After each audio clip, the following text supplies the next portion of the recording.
merci d'être venu. C'est sympa parce que sinon je me sens vraiment très seul. Donc merci. Avant de démarrer, merci à Laurence qui m'a proposé de venir. C'est une très chouette invitation qui m'a permis de préparer cette petite présentation. Et on pourra en parler, mais réfléchir à ce que l'on fait, quelle que soit la matière, c'est toujours, je crois, fondamental. Et je suis un vrai passionné de sciences. On pourra échanger sur ces sujets. Merci aussi à Laurent pour l'organisation de tout ça et son accueil. C'est très chouette. On a une petite heure ensemble. Alors, comment ça va se dérouler? Il faut que j'appuie sur le bon bouton. Pif. Le programme, donc je vais me présenter rapidement parce que c'est pas le truc le plus passionnant. Je vais commencer par quelques définitions pour celles et ceux qui éventuellement ne connaîtraient pas forcément l'imaginaire, parce qu'on va parler beaucoup d'imaginaire, de SF et littérature. La science, là-dessus, je suis moins expert, donc il y aura moins de définitions. Ensuite, les sujets qu'on va aborder, c'est le déclenchement de l'imagination. Donc là, je commence à être plus dans mon élément déjà. Parler de la science-fiction, SF et science-fiction, comme on va voir à quel point la littérature de manière générale, mais la SF aussi, ce sont vraiment des miroirs de la société actuelle et des problématiques actuelles. On va voir aussi comment la SF permet de réfléchir à demain et à quel point c'est fondamental à mon sens. On va parler un peu de la création des histoires, le dialogue entre la science et la science-fiction, et ensuite un temps de questions-réponses. Alors si jamais il y a, au fur et à mesure de ce que je vais raconter, si vous avez déjà des questions, n'hésitez pas, on va faire un truc un peu interactif, il n'y a aucun souci. Et puis on pourra refaire envoyer des questions-réponses. À la fin, si vous le souhaitez, ma libraire m'a confié un stock de bouquins. Je pense que je vais repartir avec une bonne partie d'entre eux. Mais si vous voulez les dédicaces, ça sera avec grand plaisir. Là, c'est l'étage que je me fasse à Limbago en revenant chez moi. Et puis voilà, les questions-réponses, franchement, allez-y hein, quand on y sera. Même à la limite, si vous avez des questions sur l'écriture tout court, sur le métier d'écrivain, sur n'importe quoi, moi, je serais ravi d'y répondre si ça intéresse tout le monde. C'est parti. Alors, donc moi je suis David Brie, je suis écrivain. Je suis publié depuis 2009, j'ai trouvé une vieille photo de 2009 je crois que c'est le premier salon auquel j'ai participé pour mon premier roman, qui, Dieu merci, n'est plus disponible. J'ai commencé en litté adulte. On pourra en parler après si ça vous intéresse. Pourquoi je suis de la litté adulte, pourquoi j'ai commencé par ça, sachant que écrivain c'était un rêve de gamin. Moi, c'est depuis que je suis tout petit, depuis que je sais lire, je rêvais d'être écrivain et j'ai de la chance, j'ai beaucoup bossé, il faut toujours bosser. Mais je suis écrivain, c'est un bonheur. Donc j'ai 11 romans adultes que j'ai écrits qui ont été publiés depuis 2009. Mes romans, comme souvent, ne marchaient pas du tout au début, ils étaient en plus pas forcément très bons. Mais au fur et à mesure, on en parlait avec Laurent tout à l'heure, il y a une question sur le désir. C'est que je ne crois pas au talent, je crois au désir. Et à force de travailler, on apprend, heureusement. Et écrire, c'est beaucoup de technique. C'est comme la cuisine, c'est comme le judo, c'est comme le foot, c'est comme la science. Ça s'apprend et on s'améliore. Et chaque étape franchie permet d'aller un peu plus loin. C'est vraiment, et ça c'est fondamental. Et donc au fur et à mesure, mes romans étaient de moins en moins mauvais, jusqu'à Que passe l'hiver, qui est celui-ci, qui est mon 7e roman, où j'ai enfin commencé à percer un peu. Pas en termes de vente, parce que les ventes, ça parle, on peut en parler, mais l'imaginaire, le genre ne se vend pas très bien, l'imaginaire encore moins. Donc on fait pas ces métiers-là pour être riche ou célèbre, parce que ça marche pas en fait. C'est vraiment des trucs de passionnés. Mais Que passe l'hiver m'a fait sortir de l'anonymat, et c'est grâce à Que passe l'hiver que les éditions Nathan sont venues me chercher pour écrire de la jeunesse, et donc j'ai écrit j'ai publié à ce jour 17 romans jeunesse, il y en a d'autres qui arrivent là cette année, pour soigner mon syndrome de l'imposteur que j'ai comme la majorité de mes collègues. Je marque que j'ai plusieurs prix littéraires, j'ai pas encore eu le concours, mais j'y travaille, peut-être un jour. J'y crois pas du tout en vrai, évidemment. Mais on n'écrit vraiment pas pour ça. Alors, je parlais d'imaginaire et je parlais de littérature de genre. La littérature, alors, il y a des littératures. Il y a le théâtre, la poésie, qui sont de très belles littératures. Moi j'aime tout. La littérature générale, qu'on appelle la blanche, c'est Amélie Nothomb, c'est tous les gens, c'est David Fuenquinos, c'est Laurent Godet, on en parlait tout à l'heure, c'est tous ces gens qui font la littérature générale qu'on appelle blanche. Et ensuite, on a la littérature de genre. Alors, en France, on aime beaucoup la littérature, et ça, c'est génial. Mais on est aussi un peu snob, ce qui est un peu moins génial. Et contrairement notamment aux anglo-saxons, il y a une vraie hiérarchie, ce qui n'est pas très grave, c'est pas très grave. Mais n'empêche qu'il y a une hiérarchie. La blanche, en France, c'est le top du top. Les autres, c'est de moins en moins bien. Moi l'imaginaire, je suis juste avant la poubelle. Le polar qui a commencé, qui se vend super bien, le polar gagné, c'est l'aide de noblesse. Ça reste de la littérature de genre, la romance et de la littérature de genre aussi. Il y en a plein d'autres. Et il y a l'imaginaire. En imaginaire, il y a 3 grandes familles.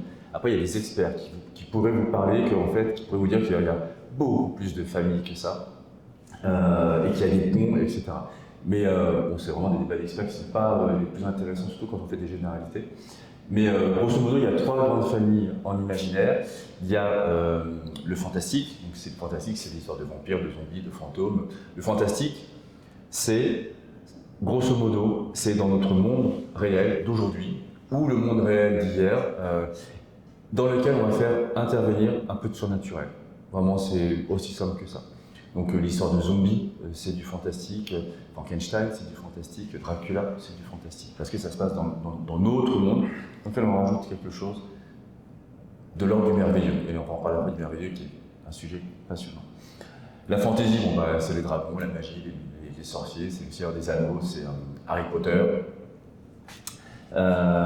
Et ensuite, il y a la science-fiction. Ah tiens, mon chance, il est mangé par ma soucoupe volante. Il y a la science-fiction qui se passe forcément dans le futur et qui va apporter une sorte de projection. Et on va en parler ici. La science-fiction, c'est une représentation toujours de l'avenir.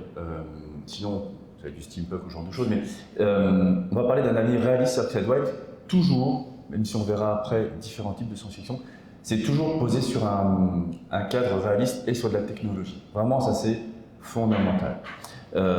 Et pour que ça soit de la science-fiction, ça doit évidemment être technologiquement impossible au moment de l'écriture du roman. C'est-à-dire que quand on écrit quelque chose, il faut que ça se passe longtemps dans le futur et qu'on tire des fils sur des technologies qu'on va imaginer. On pourrait croire que la SF, c'est quelque chose c'est une littérature qui est assez récente. Non. Les premiers textes de science-fiction remontent à l'Antiquité. Et j'imagine même que peut-être on en a eu avant. En vrai, je ne savais pas avant. C'est quand j'ai préparé la conférence que j'ai vu ça. L'un des premiers textes qu'on a retrouvé, c'est au IIe siècle après Jésus-Christ, Lucien de Samosate, qui... alors c'est lequel? Parce que je ne sais plus si c'est lui qui imagine qu'on va sur la Lune, c'est soit lui, soit des récits grecs, qui imaginent déjà, à l'époque, qu'on voyage sur la Lune. Je trouve ça assez fascinant. Alors ça reste évidemment assez anecdotique, ce n'est pas le courant principal de littérature, mais la SF existait déjà à cette époque-là. Évidemment, ça va vivoter les Lumières. Les Lumières vont continuer. Mais ça va vraiment être un moment important parce qu'en fait, les Lumières, c'est le moment où la science va prendre une ampleur plus importante. Il y a une sorte, dans lequel on est toujours, une sorte de mariage entre la science, l'idée de progrès, l'idée de développement, qui va être pour tout le monde. Et c'est vraiment quelque chose d'assez important à ce moment-là. Ça se passe à l'époque des Lumières, qui va évidemment influencer beaucoup de choses. Mais la SF va continuer à grandir à ce moment-là. Et évidemment, la SF, c'est beaucoup le XXe siècle, avec l'âge d'or, on peut en parler sur les années 1950-1960. Mais la SF dit beaucoup la science. Il y a eu des découvertes scientifiques majeures, fondamentales, lors du XXe siècle, avec une volonté aussi de réfléchir au monde qui nous entoure. Et ça, vraiment, c'est la matière de la science-fiction. Qui est très humaniste, mais on en parlera. Dans la science-fiction, J'ai mis les thèmes ici parce que c'est important de les comprendre et que ça parle aussi de cette littérature. On a grosso modo deux familles dans la SF, deux types de récits de science-fiction. On a ce qu'on appelle la hard SF et la soft SF. La hard SF, ce sont des textes, des romans, enfin des romans ou des nouvelles, peu importe, mais ce sont des textes qui vont être très crédibles d'un point de vue scientifique. C'est-à-dire que et qui sont des fois d'ailleurs assez ardus, enfin plus ou moins ardus à lire. Mais l'idée de la hard SF, c'est que tout ce qui va être mis dans le roman en termes de découverte technologique doit être scientifiquement possible, crédible. On reste dans l'anticipation, l'anticipation c'est un type de l'idée, mais on reste dans le fait qu'on va tirer un fil de science. Mais ça doit être crédible, possible. Alors que la soft SF, que j'écris moi, c'est plus du décor. Star Wars, c'est de la soft SF. L'exemple que vous connaissez sans doute, mais qui est criant, c'est que Star Wars, quand on pense au film, les vaisseaux, quand ils explosent dans l'espace, ils font du bruit. Ah non, c'est pas possible, en fait, il n'y a pas de bruit dans l'espace. Enfin, il y a des champs, c'est fascinant. Il y a quand même des ondes. En tout cas, un vaisseau, quand il explose, on ne l'entend pas du vaisseau d'à côté, et les lasers, ils ne font pas pi, ou les lasers, ça fait aucun bruit. Donc Star Wars, c'est de la soft SF. Moi, c'est de la soft SF aussi, que j'ai écrit avec Ecostellaire. Mais vous avez des auteurs et des autrices qui vont s'appuyer sur des théories scientifiques. Alors, ils ne font pas des récits scientifiques, hein. Ça reste du roman, mais par contre, ils vont mettre un point d'honneur à respecter la véracité scientifique, et je vous parlerai de quelques exemples tout à l'heure. Est-ce que c'est clair, les histoires de genre et de sous-genre, etc. Ouais.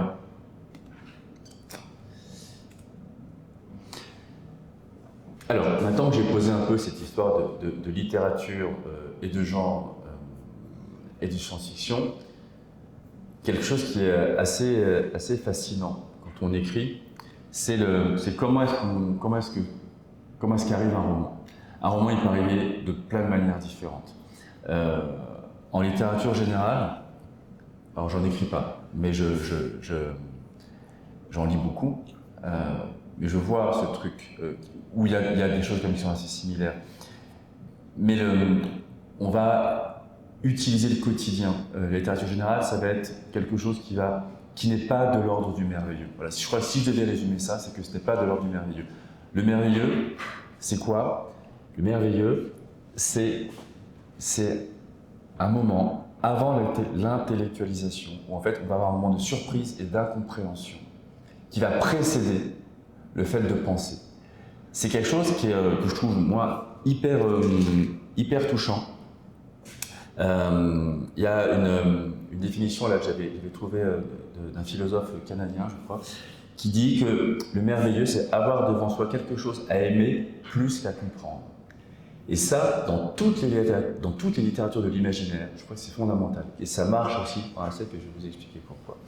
À mon sens, pourquoi. En littérature générale, on va pas avoir ce sentiment de merveilleux. On va vouloir raconter une histoire de voyage, de rencontre, toute l'histoire que vous connaissez comme moi. En littérature de l'imaginaire, on va évidemment pouvoir et vouloir raconter ça. Sauf que si on le met dans des mondes qui n'existent pas, que ce soit des mondes de fantaisie, hein, comme Que passe l'hiver, ou des mondes de science-fiction, comme Ecostellaire, ou tant d'autres bien évidemment, c'est qu'il y a quelque chose qui est de l'ordre du merveilleux. Et vraiment, c'est ça qui définit nos littératures.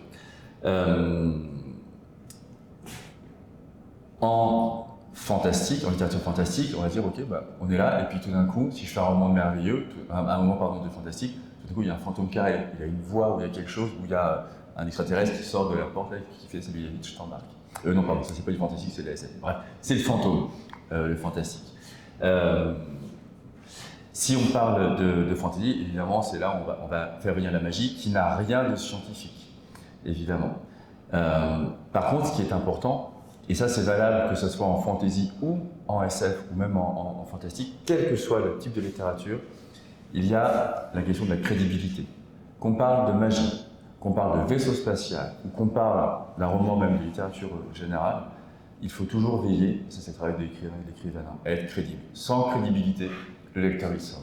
On peut tout raconter, on peut tout inventer, il faut juste que ce soit crédible. Crédible, c'est quoi? C'est que ça se tienne dans l'hypothèse commune qui est partagée au niveau du roman.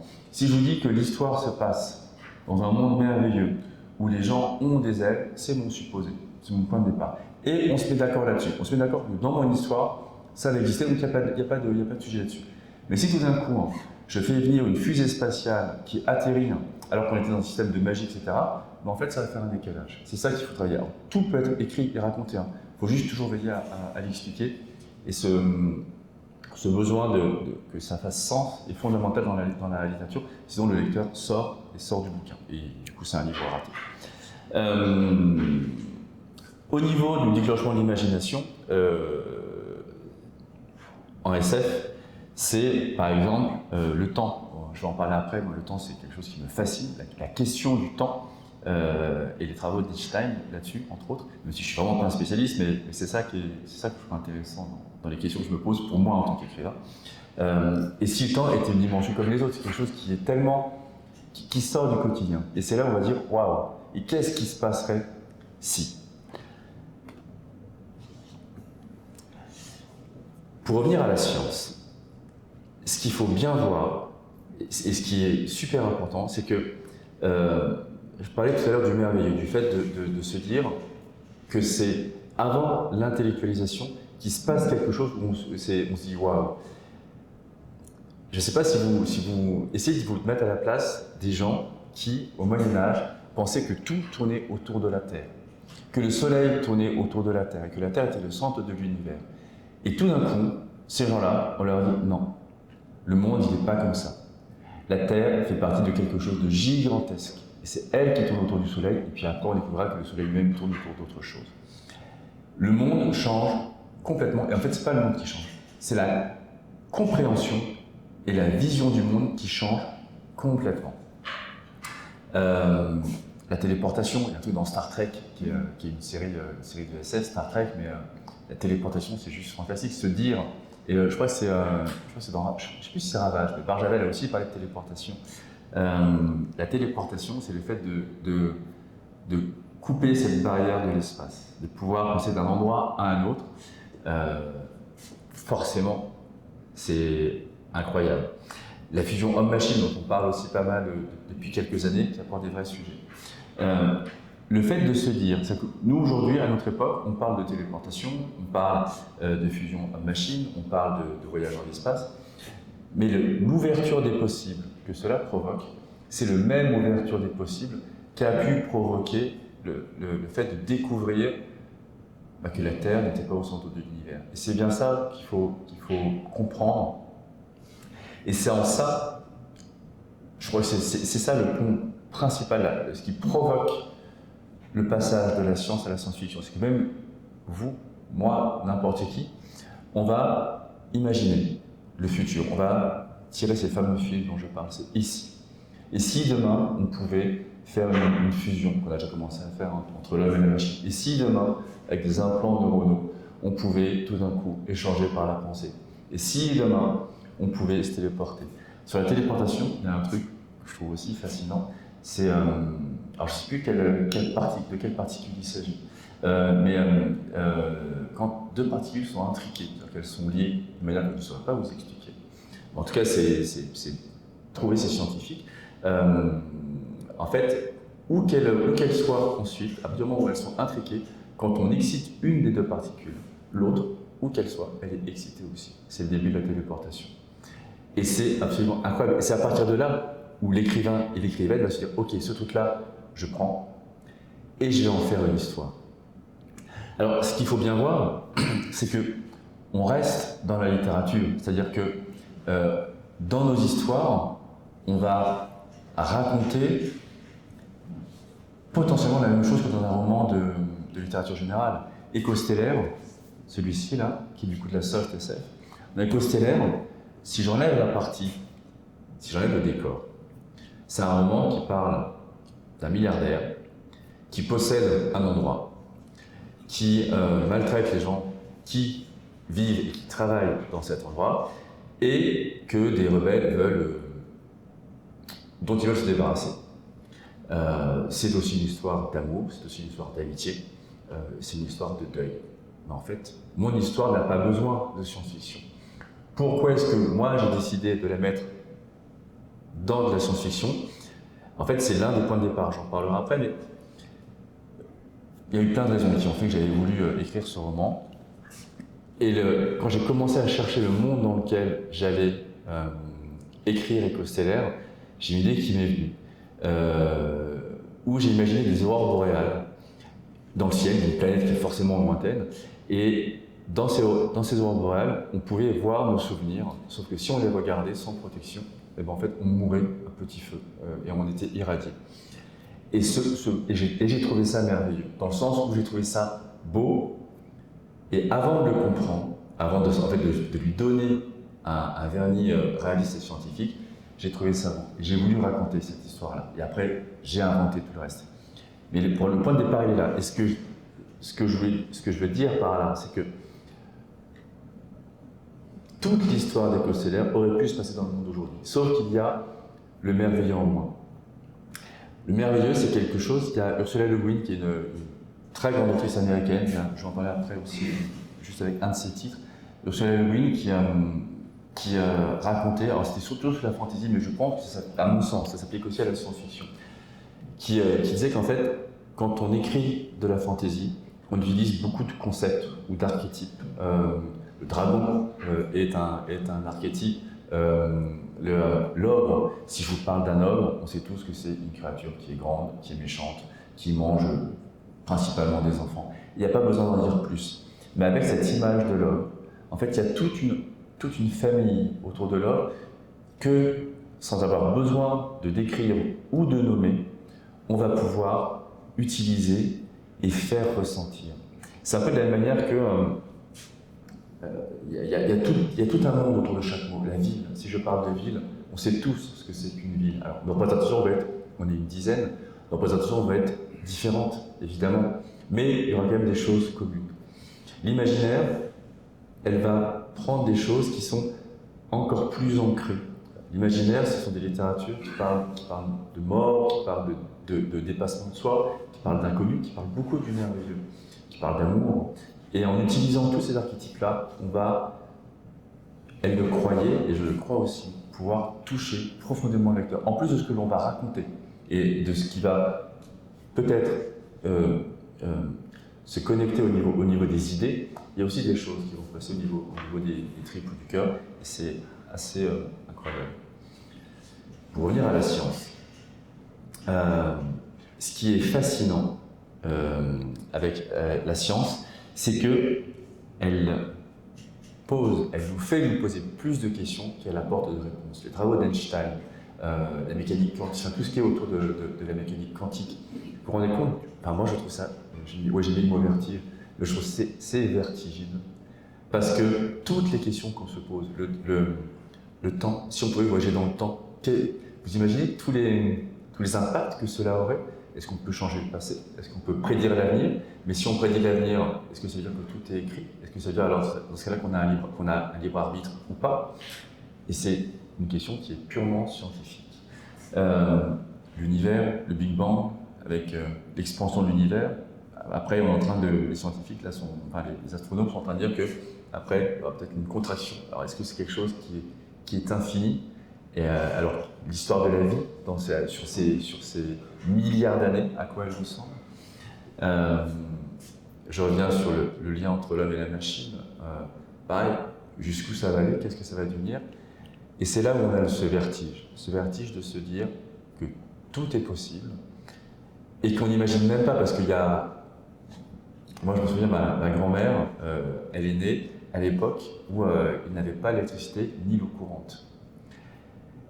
Elle est décédée il y a quelques années, et en fait, le long de sa vie, elle a vu l'arrivée de l'électricité, de l'eau courante, du Minitel, du téléphone, d'Internet, des voitures pour tout le monde, de l'avion supersonique, des gens qui sont allés sur la Lune.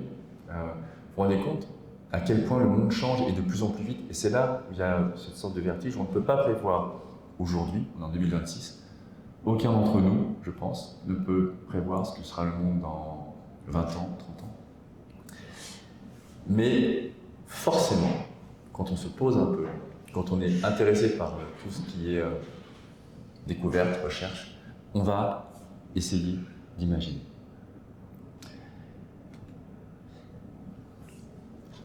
Sur ce déclenchement de l'imagination, qu'est-ce qui fait qu'on va passer d'une question scientifique ou d'un émerveillement scientifique ou d'un thème qui va nous interpeller? Comment est-ce qu'on fait pour passer un roman? Alors, je ne sais pas forcément pour mes potes écrivains qui viennent, parce qu'évidemment, on parle quasiment que de ça quand on se voit. Mais il y a autant de moyens d'arriver à un livre que de livres, de toute manière. Éco-stellaire, il y avait plusieurs points de départ. Je crois, quand j'y repense a posteriori, au-delà du fait que c'est une éditrice qui m'avait dit, elle m'a fait un TEPA4, parce que j'écris principalement de la fantasy. Et il y a quelques années, elle me dit ouais, David, tu ne voudrais pas me faire un roman de science-fiction, mais du genre. Alors, elle voulait vraiment que je le fasse, mais du genre, bon, est-ce que tu vas y arriver? Et en fait, je suis du genre à TEPA4, j'essaye. Sauf qu'en fait, bon, c'est pas ma qualité de base, même si j'en lis beaucoup, la SF. Mais il y a vraiment un truc où je me suis dit, moi qui suis très orienté sur la fantasy, même si j'adore changer à chaque fois d'univers en fantasy, je change tout le temps, et je fais aussi du polar et du fantastique. Je me suis posé la question de qu'est-ce qui fait que je vais me retrouver en SF, que les lecteurs qui aiment ce que j'écris vont me retrouver sans que je fasse la même histoire, parce que ça c'est insupportable. Et en fait, dans ce que j'écris, il y a le merveilleux, j'en parle beaucoup, c'est vrai qu'il est très présent dans ce que j'aime écrire. La mélancolie aussi est très présente. J'ai un vrai truc avec la mélancolie que je trouve très poétique. Et c'est vraiment cette histoire de chrono, qui sont les particules qui sont hypothétiques. Enfin, il y a une hypothèse autour des chronos qui transportent la lumière, pas la lumière, pardon, qui transporte le temps. Voilà. Mais après, j'ai tordu ça, et c'est pour ça que je fais de la soft SF, c'est que j'ai pris le principe scientifique et puis je l'ai tordu pour qu'il me serve. Et c'est pas moi qui me suis mis au service de la science, j'ai pris la science pour qu'elle se mette au service de mon histoire. Et c'est là où j'ai imaginé ces chronos et ces aurores boréales. Et moi, ce truc, et je ne l'ai pas compris tout de suite, d'imaginer qu'on voit ces souvenirs dans le ciel, mais que si on les regarde, on meurt à petit feu. Ça parle du deuil, et j'ai trouvé ça d'une mélancolie folle, et je trouvais ça d'une beauté incroyable. Et j'ai voulu raconter une histoire autour de... Et ça, c'est vraiment la graine de mon monde et de mon roman. Et ce qui est venu tout de suite après, parce que je trouvais ça tellement... ça me touchait tellement, que vraiment cette histoire, d'imaginer une histoire d'amour qui allait défier le temps et l'espace. Enfin, moi, j'écris beaucoup en musique, et la musique m'inspire beaucoup. Il y a une chanson en anglais, où je ne faisais pas forcément gaffe aux paroles, mais je suis très inspiré par la musique. Et vraiment, cette chanteuse qui racontait qu'elle aimerait, elle dit « je t'aimerai jusqu'à la fin du temps et jusqu'à ce que je ne sais plus quoi ». Mais ça m'a tellement touché que j'ai voulu écrire cette histoire. À partir de cette envie qui est très viscérale, parce que je crois qu'on est tous assez dans les tripes, parce que pour tenir, parce que ça, éco-stellaire, c'est un an de boulot. Matin, midi, soir, nuit, week-end aussi des fois. Donc c'est long, il faut vraiment avoir envie. Donc il faut une sorte de pulsion quand même d'écriture.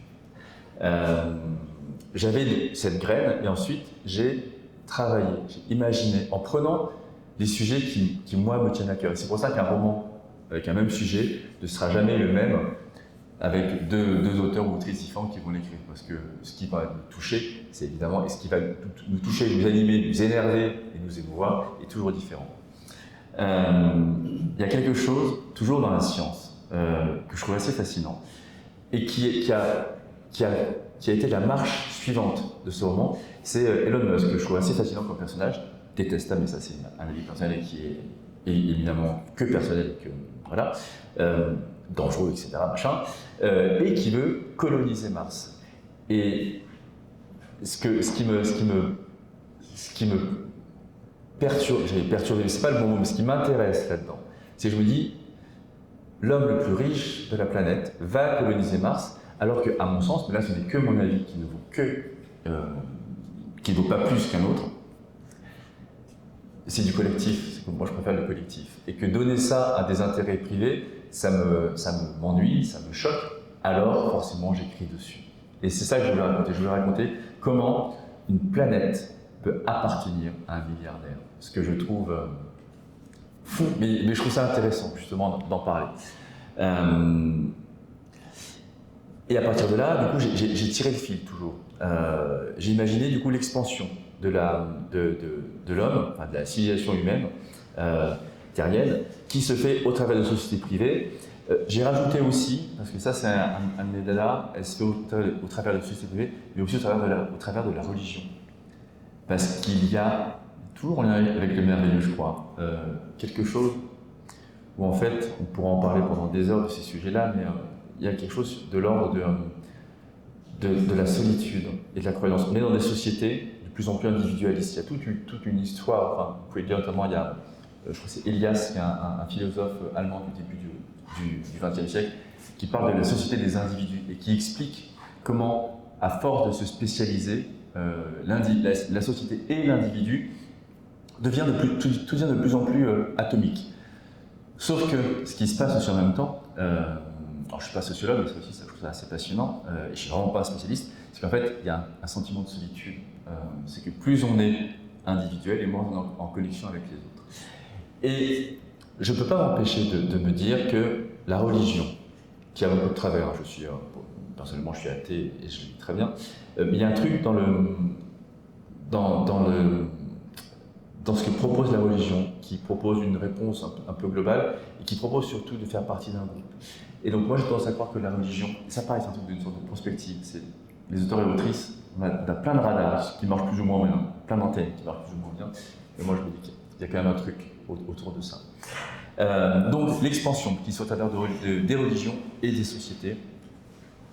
Les IA, alors évidemment les IA c'est passionnant parce qu'on en parle tous les jours sur internet ou à la radio ou à la télé, cette sorte de vague d'IA, de folie d'IA, jusqu'où ira-t-elle avec ceux qui expliquent que ça menace l'humanité, ceux qui nous racontent que non, au contraire ça va une symbiose avec l'être humain. Ce sont les deux extrêmes, la vérité on verra où est-ce qu'elle se trouve, peut-être même encore ailleurs. Ce qui moi m'intéressait dans l'IA et dans cette question de la donnée, c'est cette idée de prédiction qui est basique. Hein. Moi, dans ce que j'écris, je crois, si un truc que je ne suis pas, c'est que je ne suis pas du tout novateur. C'est pas mon fort, je crois. C'est plus dans l'émotion. Mais cette idée que les IA, avec une masse de données infinie, vont pouvoir prévoir, mais au niveau même des individus, savoir comment une société va réagir, et la société pour le coup c'est une somme d'individus, si on met tellement en place, ou si on fait telle chose et telle chose, avec évidemment l'idée de contrôle derrière.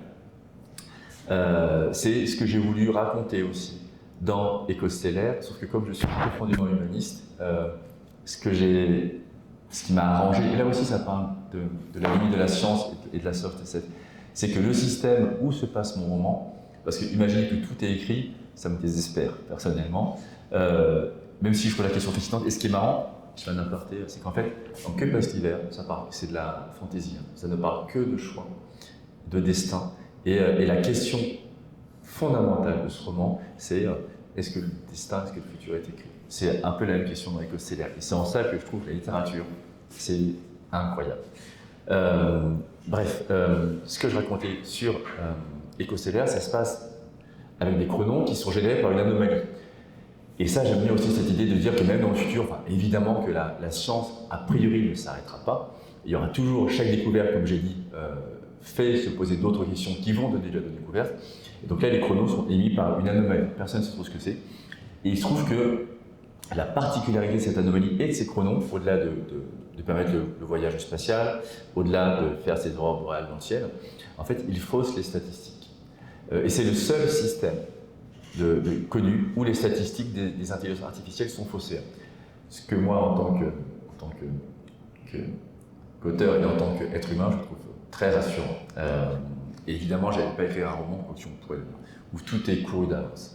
En tout cas, cette idée de contrôle par les IA est très présente, et notamment au travers, il y a plusieurs factions dans ce roman. Il y a une faction qui s'appelle les machinistes, qui disent quelque chose qui est assez sensé quand on y réfléchit, enfin, qui peut paraître assez sensé, en disant que nous sommes des êtres d'émotions, de pulsions, et que la raison cède régulièrement aux pulsions, et qu'on n'est pas forcément fait pour le bien commun. Dans ce cas-là, donnons ça à des machines qui, elles, j'ai essayé juste que ça marche, qui, elles, super, j'ai mis les machines qui, elles, n'ont pas ces pulsions. Elles seront beaucoup plus sages que nous. Et je trouve la question passionnante, vraiment passionnante. Et je l'ai, alors c'est vraiment pas le cœur du roman, mais un roman, notamment en SF, c'est aussi plein de petits sujets qu'on va proposer. L'immortalité, pareil, ce n'est pas du tout un sujet majeur dans le roman, mais n'empêche que, peut-être le savez-vous, mais que nos chers milliardaires, il n'y a pas que, mais investissent des millions et des millions dans des sociétés qui travaillent sur l'immortalité, sur le fait de vieillir moins vite, l'immortalité. Donc j'ai mis 2 sociétés, Altos, je crois que dans les 2 il y a Bezos. Une type de technologie qui a fermé depuis parce qu'ils n'ont pas réussi. Mais...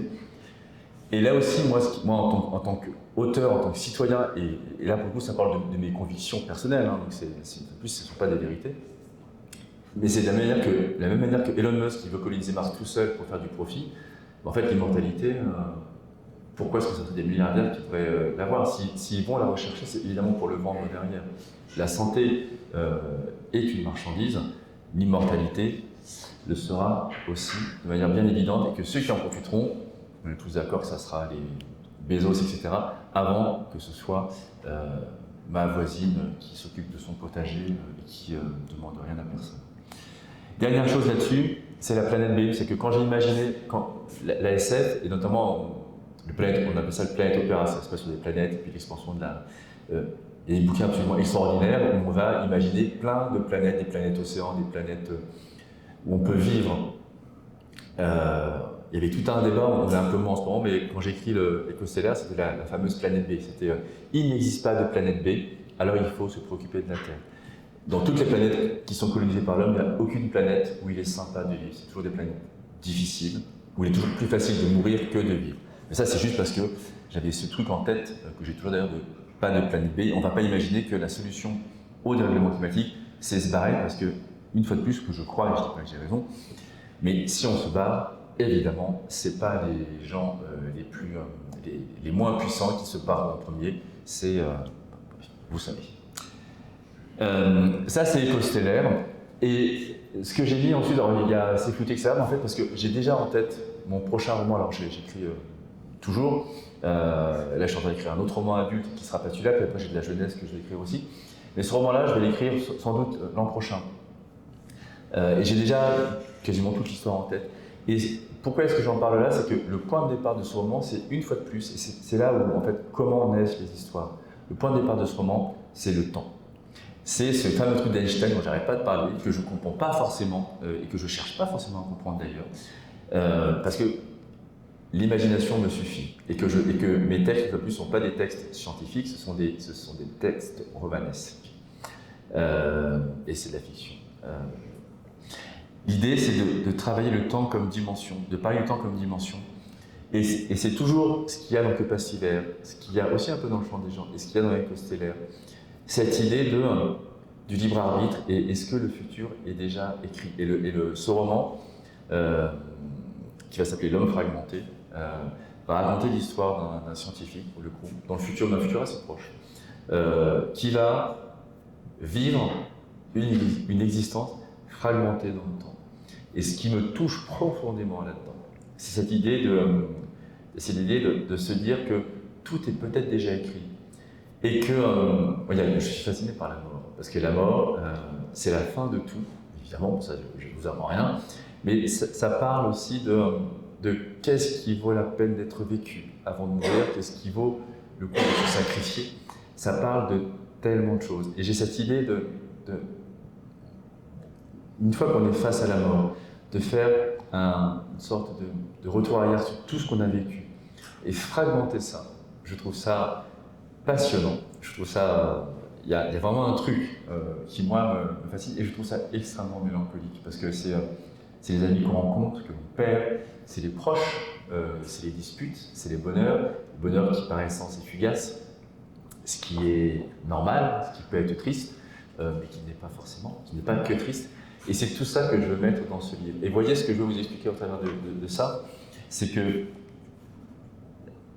le point de départ chez moi est scientifique. Même si je n'écris pas que de la SF du tout, hein. En ce moment je fais un roman contemporain qui parle de l'art et de la mort, pour changer. Mais si le point de départ est scientifique, ensuite ça sert à parler d'autre chose. Alors que j'insiste, hein, d'autres auteurs et autrices vont faire des choses qui sont scientifiques du début jusqu'à la fin, et c'est hyper intéressant, et personnellement j'adore ça. Science-fiction, toujours. J'ai parlé beaucoup là parce que moi, quand j'écris, c'est beaucoup sur les sentiments quand même. C'est beaucoup sur les sentiments. Mais il y a des gens extrêmement intelligents qui utilisent la SF pour quand même projeter des choses et se poser des questions qui sont assez vastes et qui sont vraiment passionnantes. Et c'est là où je dis que la SF est comme toute littérature. Vous prenez n'importe quel bouquin, même une romance de Noël, ça parle du monde d'aujourd'hui. Est-ce que je l'ai mis là-dedans? Je crois que je l'ai pas mis.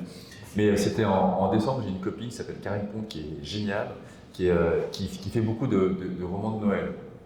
Qui fait pas que ça, et c'est pas mal de feel good. Et j'avais jamais lu, je l'avais rencontré, enfin bref, on s'en fiche. Et du coup, j'avais envie de lire un bouquin de Karine, alors que c'est pas du tout ma came normalement. Et en fait, j'ai adoré. C'était hyper sympa, c'est léger à lire, et puis c'est plein de bonnes ondes. Et ce roman, qui est une romance de Noël, qui est un roman d'ambiance de Noël, parle aussi de la réussite et de cette obligation de réussir qui est très années 80, mais qu'on a encore, c'est que plus Elon Musk, je prends pas, enfin, je n'ai pas une obsession sur Elon Musk, mais parce que là je l'ai en tête parce que j'en ai parlé, mais ce fait de dire, en fait, si tu rates ta vie, c'est de ta faute. Ce qui est d'une cruauté sans nom, ce qui est d'une bêtise sans nom, parce qu'il y a tellement de facteurs qui jouent, c'est qu'effectivement, naître dans une famille blanche, riche, en Afrique du Sud, c'est plus facile que de naître noir et pauvre au Botswana. Ou d'être ouïghour en Chine. Ben, bon courage pour devenir l'homme le plus riche du monde. C'est plus facile quand on a l'histoire d'Elon Musk. Et je sais, oui, pourquoi est-ce que je parlais de ça? C'est pour dire que la SF parle, et que le roman de Karen, au-delà de parler de la romance et de Noël, parle aussi, l'une des héroïnes est très dans ce fait de réussir, et ça parle de l'époque. Bref, l'époque, évidemment, et les questionnements changent. Ce qui est assez drôle, c'est que Ursula Le Guin, toujours, moi je suis un grand fan d'Ursula Le Guin, entre autres, mais dans La main gauche de Lénique, elle a écrit, alors je ne sais plus si c'est fin 60 ou début 70, c'est un roman qui traite déjà du genre, le genre on entend beaucoup parler avec les détracteurs et ceux qui défendent le genre, avec Trump qui veut tout arrêter, et ceux qui sont pour la liberté de chacun. Dès les années 60-70, Ursula Le Guin traitait ce sujet, entre autres, dans La main gauche de Lénique, qui est un roman où ça se passe sur une planète où les gens n'ont pas de sexe. Ils ne sont pas ou hommes ou femmes, ils ont un genre neutre, et qui rencontrent des gens qui ont un sexe et tout ça absolument, enfin qui sont genrés, pardon, pas qui ont un sexe, parce que c'est très différent, des êtres genrés, comme nous, et qui trouvent ça absolument répugnant. Bon, ça parle pas que de ça, mais c'est un roman qui est incroyable. On a cette fameuse angoisse, alors angoisse ou sujet sur le dérèglement climatique, avec ce qu'on vit, c'est que là on a 1 mois et demi de tempête en France avec des gens qui sont inondés. On connaît tous et toutes les sécheresses, etc. C'est un sujet qui existe depuis longtemps, et le post-apo, qui vient pas que de là, le post-apo c'est aussi les guerres nucléaires, etc. Il y a un roman, celui-là je l'ai pas lu par contre, la 5e saison, qu'il faut que je lise, qui parle du monde d'après, en fait, du monde détruit, et qui parle de ce fameux dérèglement climatique. Toujours en lien avec le monde d'aujourd'hui, et ça, pour le coup, c'est plutôt une bonne nouvelle, c'est le solarpunk. Le solarpunk, c'est quoi? Il y a eu une mode qui existe encore, et les modes, il y en a qui sont très bien, et ça l'a été très bien, c'est la mode du post-apo. C'est-à-dire qu'on va imaginer que le monde s'effondre, et de qu'est-ce qui va rester, des ruines, des gens tristes, beaucoup de morts, et puis on essaie de se relever. Il y a quand même quelque chose, ça a été fait, refait, refait, et c'était nécessaire, parce que ça part des angoisses de chacun. De plus, on a nos antennes, on les a tous, mais nous on en fait des livres de nos antennes. Depuis quelques années, il y a un mouvement qui s'appelle, alors c'est un sous-mouvement du sous-mouvement, etc., c'est le solarpunk. Le solarpunk, c'est d'imaginer un futur qui n'est pas apocalyptique, un futur où on s'en est sorti. Donc, ce qui est très bien, parce qu'enfin, un peu d'espoir, on a quand même besoin d'espoir, et notamment Becky Chambers, qui est américaine, là je dis que des Américains, mais après, je vous rassure, j'ai des Français aussi, qui raconte un monde où on est après, et un monde où ça se passe bien. Le seul truc qui moi me gêne un peu là-dedans, c'est qu'en général, dans ces romans de solarpunk, en tout cas dans ceux que j'ai lus, c'est souvent quelques-uns qui survivent. Et moi j'ai toujours le même sujet, c'est que si quelques-uns survivent, qui sont ceux qui sont les dizaines de millions ou les centaines de millions qui sont morts, une fois de plus c'est souvent les moins puissants. Donc là moi ça pose un vrai problème et ce qui m'intéresse, et j'en parle pas juste après mais un peu après, ce qui m'intéresse c'est comment est-ce qu'on peut s'en sortir collectivement, une fois de plus. Mais tout ça pour dire que vous voyez ces sujets de genre qui datent pas d'hier, qui datent pas d'aujourd'hui pardon, sont traités dans la SF.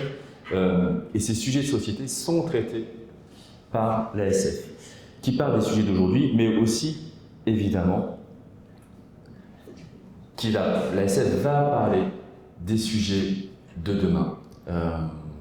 Et c'est à la fois politiquement, et j'en reviendrai dessus après, c'est pas une politique, je vous rassure, mais il y a un truc dans le politique dans le sens de s'accaparer la société au niveau du citoyen, qui est fondamentale avec la science-fiction, vraiment, j'en parle après, j'ai pas tout bidouillé là. Mais les questions d'aujourd'hui, alors l'IA, j'en ai parlé, mais l'IA, évidemment, c'est une question, quelles sont les limites de l'IA, quelles sont celles qu'on donne, quels sont les pouvoirs de l'IA, où s'arrêtera-t-elle? Il y a des choses après très terre à terre, c'est par exemple le droit d'auteur, je suis bien placé pour en parler. Il y a eu un pillage, bon ça c'est anecdotique, mais enfin anecdotique, pas pour les auteurs, ni les illustrateurs, ni les traducteurs. Et ça, que va devenir l'IA qui est né pour le grand public ChatGPT, ça a quelques années, ça a, je sais pas, 2, 3 ans, 4 ans à tout casser, je pense. Mais c'est fulgurant. Je disais des stats là récemment où en fait, l'utilisation de l'IA par le grand public, donc vous, moi, etc. Et je crois que c'est 3 fois plus rapide que la manière que les gens ont eu de s'accaparer Internet. Vous vous rendez compte? Internet, il a fallu quelques années, je crois que c'est, je sais plus, j'ai plus les chiffres en tête, mais on est vachement plus rapide, c'est assez fascinant. Où est-ce que ça va s'arrêter? Comment ça va s'arrêter? Et ça transforme déjà le monde. Il y a des métiers qui disparaissent, je vais parler traducteur parce que c'est des gens que je connais, mais il y a plein de métiers qui disparaissent, qui vont disparaître, et les impacts, on ne les mesure pas, on ne peut que les imaginer. Les robots, évidemment, même si c'est un peu moins la mode parce que l'IA prend énormément de place.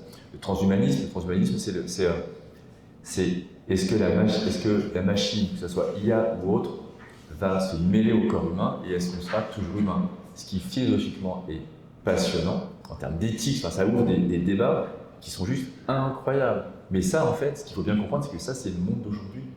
Et la SF, ça, c'est la matière de la SF. Et c'est en ça que moi, je trouve ça passionnant à écrire, mais évidemment passionnant à lire, parce que j'en ai plus que ce que j'en écris. Évidemment, dans les questions aussi qu'on peut imaginer, c'est toujours le réchauffement climatique avec les solutions. À quoi peut ressembler l'expansion spatiale, conquête, j'aime pas trop, et est-ce qu'on est seul dans l'univers? Je vous ai mis ici quelques romans qui parlent de ces différents sujets. Alors, Asimov, évidemment. Asimov, c'est Fondation, c'est les robots. Asimov, je ne sais plus si j'en parle après, mais il y a un truc que je trouve incroyable, et c'est là aussi où en fait ça fait une sorte de boucle. C'est qu'en fait, la SF, on se pose des questions scientifiques, on va imaginer des choses, et dans certains cas, les choses qu'on imagine vont alimenter le réel. Asimov a inventé les lois de la robotique. Les lois de la robotique, alors je ne connais pas par cœur, mais grosso modo, donc il y a 3 lois. La première, c'est qu'un robot ne doit pas sciemment ou inconsciemment blesser un être humain. Deuxième loi, c'est que si un robot voit un humain, un homme ou une femme, ou un humain, qui est en risque de danger, doit le protéger et le défendre. Et la troisième loi, c'est qu'un robot doit faire en sorte je crois que c'est par rapport à lui, doit se protéger. Mais en fait, ça pose quoi comme question? Ça pose la question, et notamment c'est avec l'IA, d'ailleurs on peut se poser la même question, c'est quelles sont les limites que l'on va donner à la machine? fait, cette question qui a été, ces lois qui ont été imaginées par un écrivain, aujourd'hui, elles sont dans le débat scientifique. Et c'est en ça que je trouve ça aussi assez passionnant. Le ministère du futur, c'est le seul que j'ai pas lu de ses ouvrages, mais il faut que je le lise absolument. Et en fait, ça parle notamment de tout ce qui est réchauffement climatique et de solutions qui pourraient être apportées de nos jours. Donc je vous invite à lire et je m'invite aussi à lire, mais ça va être bientôt à moi de le lire aussi. Kim Stanley Robinson, Mars la Rouge, c'est passionnant. Là, on est pile dans la hard SF et c'est passionnant à lire. Il y a 3 bouquins. Mars la Rouge, après c'est Mars la Verte, je crois, et Mars la Bleue en dernier, je crois que c'est dans ce sens-là. Donc un triptyque qui parle de la colonisation de Mars. Et ce qui est, alors je l'ai lu il y a longtemps, mais je m'en souviens encore pas du tout, mais ce qui est assez fascinant, c'est qu'il y a les personnages hyper bien faits, l'histoire est vachement bien, mais qu'il y a aussi tout un truc, c'est tellement bien fait, c'est tellement crédible, c'est tellement, pour le coup, on est dans la hard SF, mais c'est pas complexe à comprendre, mais il y a une vraie, en fait c'est crédible, scientifiquement, techniquement, c'est crédible, et ça permet de se projeter, parce que moi avec une histoire de chrono, c'est bien mignon, en fait, c'est de la poésie. C'est que de la... Alors, la poésie, c'est magnifique, mais ce n'est que de la poésie. Et je ne veux pas opposer poésie avec le reste. Mais sauf que ça permet de se projeter vraiment comment est-ce qu'on va pouvoir coloniser Mars, comment ça se passerait si c'était possible. Et lui, il vous montre que c'est possible. Donc, on reste dans la science-fiction. Il va tirer les fils, toujours ces fameux fils de la science dans le futur. Mais c'est passionnant, vraiment passionnant. Hyperion, alors Hyperion, c'est une saga, il y a Hyperion, après il y a Endymion, il y a la chute d'Hyperion, Endymion. Ne lisez pas Endymion, c'est beaucoup moins bien. Hyperion, c'est absolument incroyable. Là, c'est l'expansion de l'homme avec un grand H dans l'univers. C'est une immense civilisation. Et Hyperion, ça parle un tout petit peu de religion. Il y a un personnage qui est fantastique, qui s'appelle le Gritch, qui est un personnage, il y a une église du Gritch, qui a plein d'épines, qui est le seigneur de la douleur.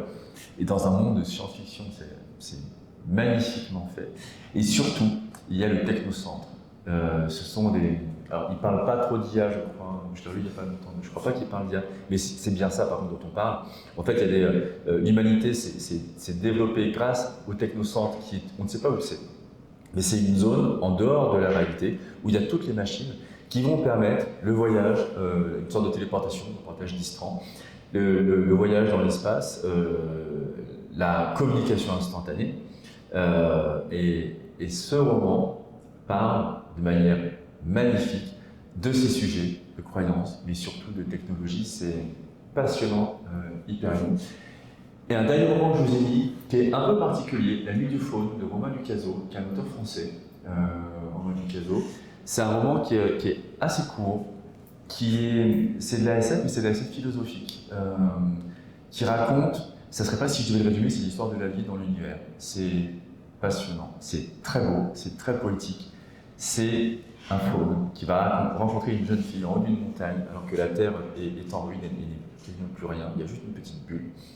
Et on fait un voyage dans l'espace. C'est magnifique. Et pour le coup, c'est vraiment de la philo. Mais j'ai réussi à le lire, donc j'ai quasiment tout compris, donc tout le monde peut le comprendre. Mais vraiment, c'est d'une grande beauté, et c'est comment la science-fiction peut être philosophie et poésie également. Vraiment un très très beau roman. Et tous ces romans, et c'est là où c'est super intéressant, parlent d'un futur, alors le dernier moins, mais d'un futur imaginable. Et ça, j'en parlerai un petit peu après. Là, je parle beaucoup de science, et là je fais juste un petit aparté rapide. C'est qu'en fait, même si je l'ai un peu dit, c'est que le roman, si on l'écrit, c'est qu'il y a forcément des choses personnelles dedans. Un roman, alors, je suis pas du tout, ce n'est pas de l'autofiction, je ne parle pas du tout de moi. Donc, je déteste l'autofiction, c'est très nombriliste, je trouve, et bon, à part quelques cas, je vois vraiment pas l'intérêt. Ce qui est intéressant, c'est la fiction, à mon sens, ou les biographies de gens qui étaient intéressants. Et ce qui est rigolo, mais ce qui parle de l'époque aussi, c'est qu'en fait, le nombre d'autofictions en roman, ça explose. Notamment, regardez la liste du prix Goncourt, il y a plusieurs autofictions dedans, ce qui est assez terrifiant, je trouve. Mais ça n'engage que moi une fois de plus. Bref, toujours dit que pour écrire un roman, il faut quand même qu'il y ait un écho avec ce que l'on est. En général, j'ai appris à mon grand désespoir lors d'un salon de livre il y a peu de temps. En fait, il y a des auteurs et des autrices qui ont des recettes, ce qui n'est pas mon cas. Et je ne dis pas que c'est bien ou pas bien.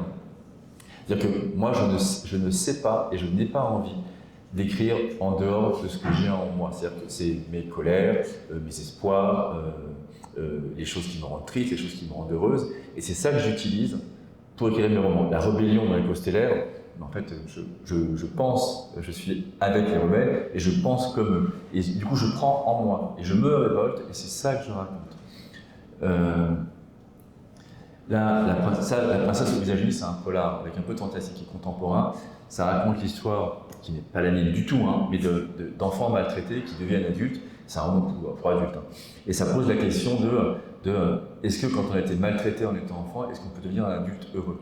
Mais ça j'ai des enfants, autour de moi j'ai beaucoup de gens qui travaillent dans la protection de l'enfance, et c'est un sujet qui me touche profondément. J'en fais un roman. D'autres auteurs et des autrices vont utiliser des recettes, je ne sais pas comment ils font, et les romans sont très bien. Toujours est-il que quand moi j'écris mes romans, et c'est là où je rejoins un peu la création de l'histoire, la création de mes histoires, c'est que je prends ces choses qui m'émerveillent, qui me fascinent, qui me passionnent, qui me révoltent, ou qui me donnent espoir, et ensuite je vais créer des personnages. Si je prends l'exemple des Costellaires, je vais en parler là juste après, mais c'est vraiment cette idée de chronon, de particules, etc.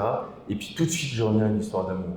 Alors, c'est pas une romance, éco-stellaire, si l'amour est les différentes formes d'amour sont très importantes. Mais il y a quand même quelque chose ensuite qui est très dans le sentiment, chez moi en tout cas. Mais pas que. Alors, j'en ai déjà un peu parlé, donc je vais aller un peu vite là-dessus. Mais quels sont les différents sujets scientifiques que j'ai mis dans l'éco-stellaire? C'est l'IA, ça j'en ai parlé, l'utilisation des probabilités, la soumission à l'IA avec les machinistes dont j'ai parlé. Le voyage spatial, pareil, il y a un truc qui est juste fascinant, les trous noirs, cette énergie, ces spirales d'énergie qui aspirent des étoiles. Franchement, quand on parle de vertige, il y a peu de choses de plus... Si, il y a les quasars, etc. Mais enfin, c'est fascinant.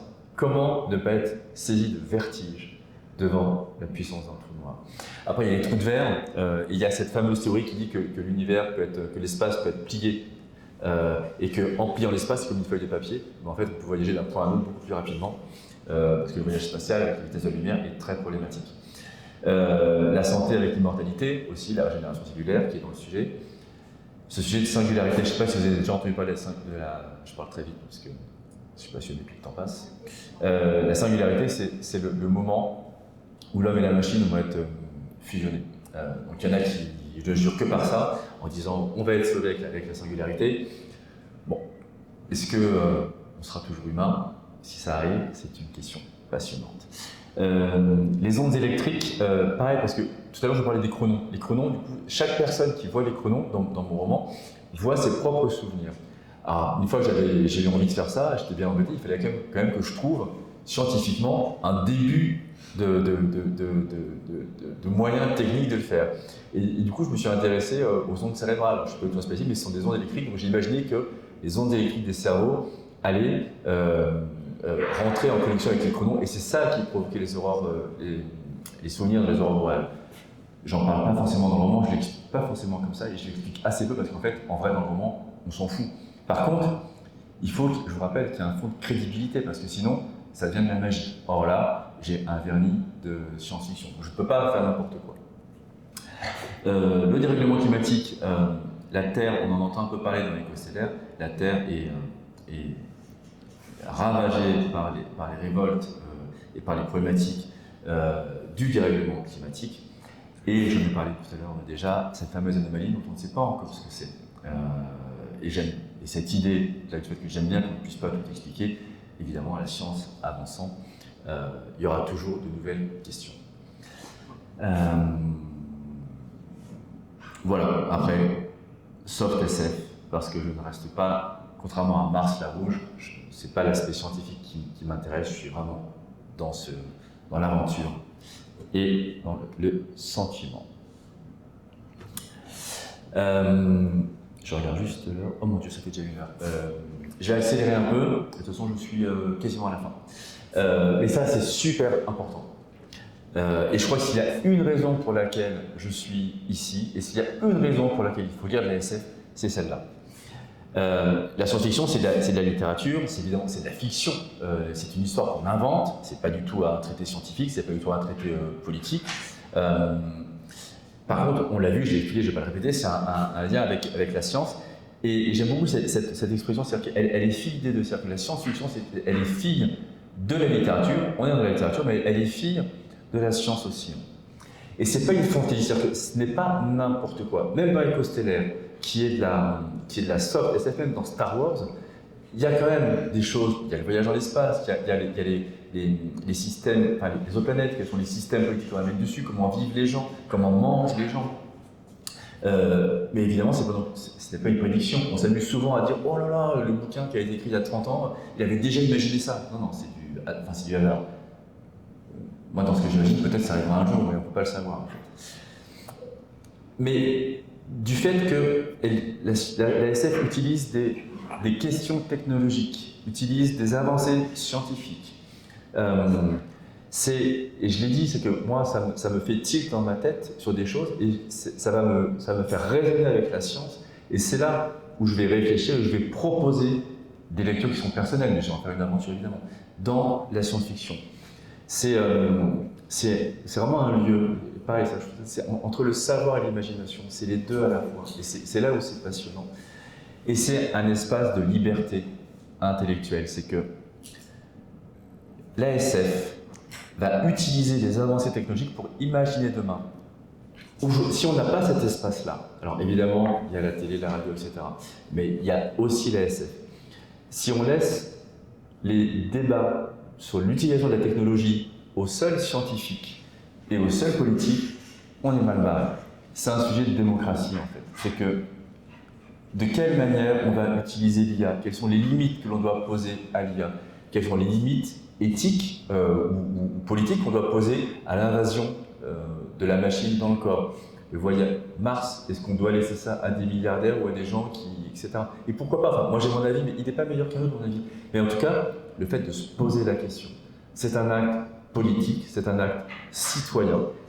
Et si on ne veut pas se faire bouffer par demain, il faut réfléchir à ça. Et pour ensuite voter pour les gens qui proposent des solutions qui vous conviennent, qui nous conviennent. Et c'est en ça que la science-fiction, c'est une littérature qui est, au-delà du fait qu'elle soit, je trouve, passionnante, mais c'est une littérature qui peut être hautement politique. J'accélère juste pour vous montrer. Donc politique, Asimov en a déjà parlé. L'exemple des lois de la robotique. Ça, j'en parlais après. Il y a 2 romans d'auteurs français qui sont hyper intéressants. Cité d'Ivoire, c'est du post-apo. Ça raconte comment le monde s'est effondré, enfin le monde est effondré dans le roman, et ça raconte comment une ville qui est enfermée sur elle-même parce que l'extérieur est soi-disant empoisonné. En fait, c'est un système de pouvoir. C'est que les gens qui ont le pouvoir, et je ne crache pas sur les gens qui ont le pouvoir du tout, il faut des structures, plus ou moins grandes, mais il faut des structures. Mais montre comment on utilise cette peur de l'extérieur pour enfermer les gens et surtout les soumettre. Utopia de Camille Le Boulanger est un roman passionnant où il ne se passe absolument rien du début jusqu'à la fin. Ça fait, je crois, 600 ou 800 pages. C'est extraordinaire. Ça parle du monde de demain. Et pour le coup, c'est un des rares romans où tout le monde a survécu. C'est un roman qui raconte la vie d'un jeune homme et d'un homme dans un monde qui est presque une utopie. Enfin, qui est une utopie. Le monde d'après. Et c'est hyper bien fait, c'est hyper intelligent, il y a plein d'idées dedans, et ça propose une autre vision du monde. Ces 2 romans sont très différents l'un de l'autre, mais tous les 2 parlent d'un monde possible. Et ensuite, charge à chacun de faire son choix, et charge à chacun d'imaginer demain. Et c'est en ça que c'est éminemment politique, citoyen, et c'est super important. Dernier exemple, je travaille avec les éditions Fleuve, chez qui j'ai sorti notamment Éco-Stellaire, et on lance une collection sur laquelle je travaille en tant que directeur de collection, qui s'appelle Demain, et qui est exactement dans cette mouvance-là. L'idée, c'est de la collection, ça va être de proposer des textes tête bêche, c'est-à-dire que le bouquin, on pourra le lire, ils sont moins gros que ça, dans ce sens, par là ou par là, qui vont avoir une partie de non-fiction et une partie de fiction. La partie de non-fiction va traiter de sujets scientifiques, de sujets, les sujets qu'on a, il y en a un sur, alors ce qui est plus de la socio, c'est sur la démocratie, un autre c'est sur le cerveau et la manière dont la dopamine nous force à faire des choses. Typiquement, c'est la question c'est comment, alors qu'on sait qu'on court à notre perte, comment ça se fait qu'on n'arrête pas? Comment ça se fait qu'on n'arrive pas à faire des régimes? Comment est-ce qu'on n'arrive pas à arrêter d'acheter des merdes sur Internet, etc. Il y a des textes qui expliquent ça, qui sont hyper intéressants. Et cette collection, du coup, l'idée c'est de proposer un texte de non-fiction assez court, qui va être un texte scientifique ou journalistique, qui va traiter d'un sujet scientifique, avec de l'autre côté une partie de fiction qui va raconter le monde, qui n'est pas forcément un monde idéal, hein, parce que le monde idéal n'existe pas, mais qui va montrer comment est-ce que des problèmes pourraient être résolus si on réussissait à gérer la dopamine, si on avait une nouvelle forme de démocratie, etc.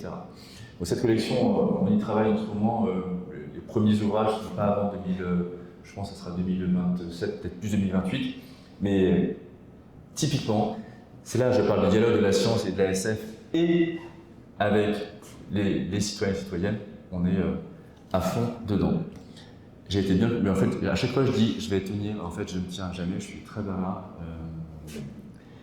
Ça fait 1 heure, mais on a du temps, je crois, on ne va pas se faire virer par des cyborgs, donc tout va bien.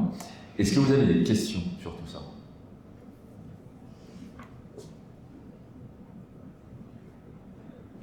Non, c'était juste passionnant.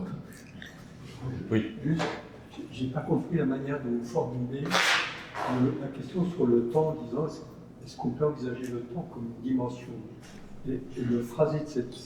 Ça, je comprends pas. Ouais. Alors la question c'est qu'est-ce que ça veut dire quand je raconte que le temps peut être une dimension? Ça c'est Einstein. Einstein, lui, ce qu'il dit, c'est que d'après ses travaux, et je ne saurais pas expliquer pourquoi, parce que j'ai regardé un peu mais j'ai pas creusé, c'est que lui ce qu'il dit c'est que le temps n'est qu'une dimension parmi les autres. Il l'a prouvé. Il parle de l'espace-temps. Oui. Mais en relativité générale, le temps n'existe pas. Et dans la littérature, c'est ce qu'on dit souvent. Oui, alors là, déjà, ça dépasse moi, mes compétences et mes connaissances. Mais le fait que l'espace-temps existe, ça, en fait, à ma compréhension, la brique qu'il a posée, c'est le fait que le voyage dans le temps peut exister. Et à partir de là, si le voyage dans le temps peut exister, c'est ces fameuses questions de est-ce que le tout est déjà écrit, et ce sont les perturbations temporelles. Si on revient dans le passé, alors après on ne pourrait pas revenir dans le passé, mais si on va dans le passé et qu'on change quelque chose, qu'est-ce que ça provoque? Et si on va dans le futur, pareil. Mais est-ce que dans votre phrasé, vous voulez dissocier l'espace et le temps? Oui, alors moi je dis si parce que du coup c'est là où moi je suis complètement dans la soft SF, c'est-à-dire que moi ce qui va m'intéresser, c'est pas la notion scientifique, c'est pas l'aspect purement scientifique, je vais pas inventer de machine à remonter le temps, parce qu'en fait, typiquement, on le voit là, je ne maîtrise pas ces sujets scientifiques. Ce qui va m'intéresser par contre, c'est les impacts sur la vie, sur les émotions, sur qu'est-ce que ça fait, qu'est-ce que ça me ferait moi, de savoir que tout est déjà écrit. Alors, et puis après, je vais mettre ça sur un passage, c'est ça que j'aime en fait. Et typiquement dans cette question-là, ce que je trouve incroyable, c'est que si aujourd'hui, j'ai 52 ans, à 52 ans, tout d'un coup, j'avais conscience de tout ce qui va m'arriver, les bonnes comme les mauvaises choses, qu'est-ce que ça me ferait? Quel serait l'impact sur moi? À écrire, moi ça me passionne à écrire. Après, scientifiquement, je suis une bille là-dessus, vraiment. Mais c'est juste cette graine en fait qui ouvre plein de choses.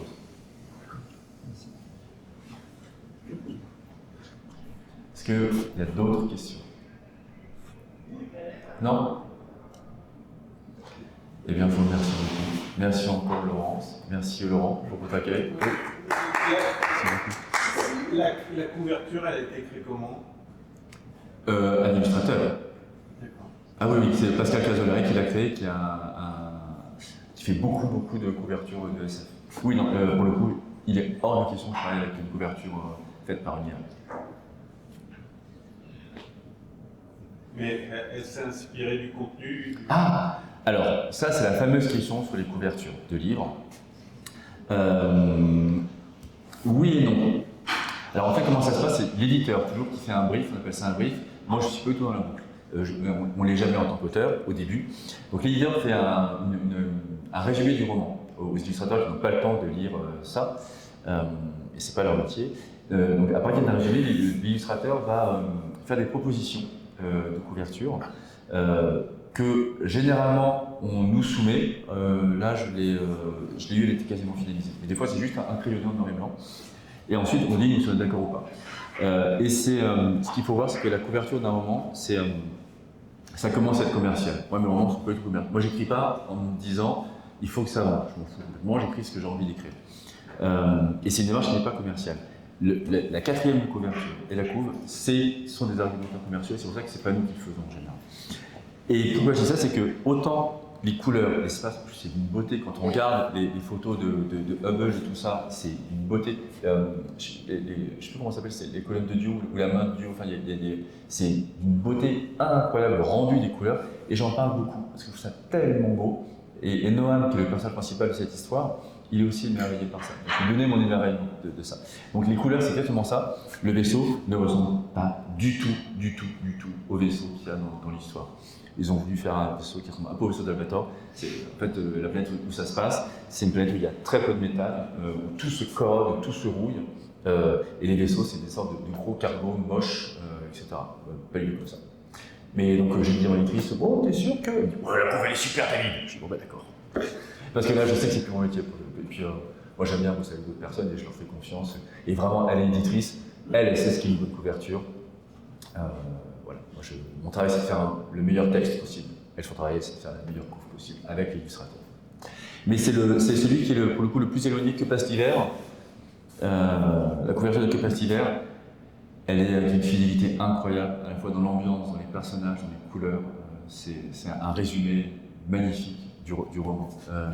Le chant des gens, on est plus dans du symbolisme, mais pareil, ça parle déjà de choses qui sont dans le roman. Ouais, celui-là est un peu plus éloigné, mais bon. Par contre, ça parle bien ça parle d'espace, ça parle de bataille spatiale, ça parle de vaisseau, et c'est exactement ce qu'il y a dans le roman. C'est juste que ce n'est pas ce vaisseau-là, mais par contre le reste, c'est ça, c'est vraiment ça. Eh bien, merci d'être venu. Bonne fin de journée et lisez de la SF. Ça sera le mot de la fin. Merci beaucoup.